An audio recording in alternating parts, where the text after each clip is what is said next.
For 500 years, every empire that ruled the global economy followed the same 4 steps: rise, peak, overreach, collapse. Portugal, Spain, the Netherlands, Britain. All had the strongest currencies of their time. All lost them. And now, the US dollar stands where they once stood. Dominant, but trembling. Its share of global reserves is shrinking. Rivals are circling. Debt is soaring. And history is whispering the same warning it gave every empire before this one. The pattern hasn't changed. The only question is, will the ending? Every global currency begins the same way, as a promise backed by innovation, productivity, and trust. But every promise in history has an expiration date. A world reserve currency isn't just money. It's the bloodstream of global trade, the unit every nation uses to settle debts, store value, and measure power. And for over 5 centuries, that title has passed from one empire to the next, like a torch carried by collapsing hands. The pattern never changes. First comes the rise, innovation and expansion. Then, the peak, the golden age of confidence and global reach. Then, overextension. Too many wars, too much credit, too little restraint. And finally, collapse. Not from conquest, but from mathematics. Because no empire is defeated by its enemies. It's defeated by its own success. When a nation's currency becomes the world's default, it gains unmatched power, but also an invisible timer.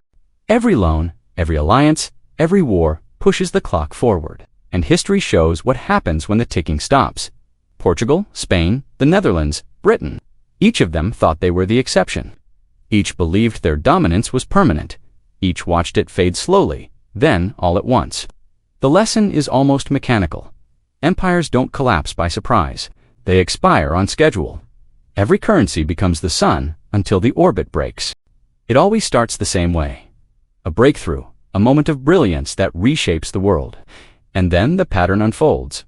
Portugal, in the 1400s, they mastered the seas. New routes, new trade, new wealth. The Portuguese real became the first global reserve currency accepted across continents. But empire is expensive. Outposts on 4 continents drained the treasury. Rivals closed in, and in 1580, Portugal was absorbed into Spain. It rose, it peaked, it spent, it fell, Spain. They struck silver, literally. From the mountains of Potosi, they minted pieces of 8 that funded an empire. But with silver came inflation, and with empire came debt. Spain defaulted 4 times in a single century. By the mid-1600s, the silver ran thin, and the empire cracked under its own weight. It rose, it peaked, it spent, it fell. The Netherlands, small in size, vast in ambition. They didn't conquer with swords, they conquered with systems. The Dutch guilder became the lifeblood of global finance. They created stock markets, central banking, insurance, but power invites conflict. Wars with Britain drained their gold and shattered their edge. By the 1700s, Amsterdam's reign ended. It rose, it peaked, it spent, it fell. Britain, the Industrial Revolution turned the pound sterling into the axis of global trade, backed by gold and protected by empire. London became the financial capital of the world. But 2 world wars changed everything. By 1945, Britain was victorious and bankrupt. At Bretton Woods, the crown was passed. It rose, it peaked, it spent, it fell. 5 empires, 5 currencies. All thought they were different. All thought the pattern didn't apply to them. But history doesn't care about confidence. It only counts debt and time always wins. By 1945, Europe lay in ruins. Factories bombed, economies shattered, empires bankrupt.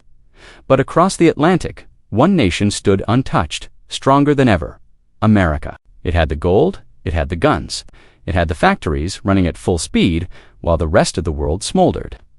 So when 44 nations met at Bretton Woods to rebuild the global financial system, the outcome was clear. The British pound stepped down. The US dollar took its place, not just as a currency, but as a symbol of the post-war order. Tied to gold at $35 an ounce, the dollar became the spine of the international economy. Trade, loans, reserves all denominated in green. Trust was no longer in metal, it was in America. But in 1971, the gold link broke. Nixon suspended convertibility. The dollar was now just paper, but people still needed it. Then came the real masterstroke: oil. In the wake of the 1973 crisis, the U.S. struck a quiet deal with Saudi Arabia. Price your oil in dollars, and we'll protect your kingdom. By 1975, every OPEC member had joined. And just like that, the petrodollar was born. Every country needed oil, so every country needed dollars. Artificial demand, real power. By the year 2000, the U.S. dollar wasn't just dominant, it was inevitable. Over 70% of global reserves were held in dollars. Nearly every central bank was stacked with U.S. treasuries. Every oil contract, every trade invoice, every debt payment. The dollar was the bloodstream of global finance, and it worked. Until it didn't, because the story of every reserve currency always sounds strongest right before the silence. And the story never ends at the peak. At its peak, the dollar felt eternal. But no empire collapses when it's weak. They collapse when they're overconfident and overextended. Today, the signs are no longer subtle. The U.S. debt-to-GDP ratio has hit 124%. That's not theory, that's math. In the last 2 decades, over $8 trillion have been spent on wars in the Middle East. The return inflation, fatigue, deficits. In 2000, 70% of global reserves were held in dollars. Today, it's just 58%. The number is dropping, quarter by quarter. And other nations, they're not waiting. The BRICS bloc, once a footnote, now includes giants: China, India, Russia, Brazil, and their new allies. They're building alternative payment systems, launching digital currencies, and signing trade deals that bypass the dollar entirely. Even U.S. Treasury bonds, once the safest asset on earth, are seeing foreign demand shrink from over 50% in 2008 to just 30% today. We've seen this before. Spain defaulted 4 times in 1 century. Britain won the war but lost its financial crown. The Dutch created modern finance and still collapsed under military strain. They all spent too much, borrowed too freely, expanded too far. This isn't new. This is déjà vu. The story is the same, only the flag has changed. The US dollar became the global reserve currency in 1944. That was 80 years ago. And here's the pattern. The average lifespan of every past reserve currency is about 95 years. Portugal, Spain, the Netherlands, Britain. Each one lasted between 78 and 110 years. But the arc was always the same: rise, peak, overreach, decline. So, where are we now? Some say America will pull back, consolidate, and adapt, like Britain did. Others warn of a sharper snap, like the Dutch.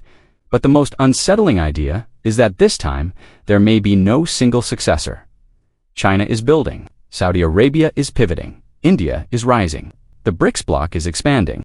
And beneath it all, new systems are taking shape. Central bank digital currencies, gold-backed trade zones, digital rails that no longer need New York or Washington.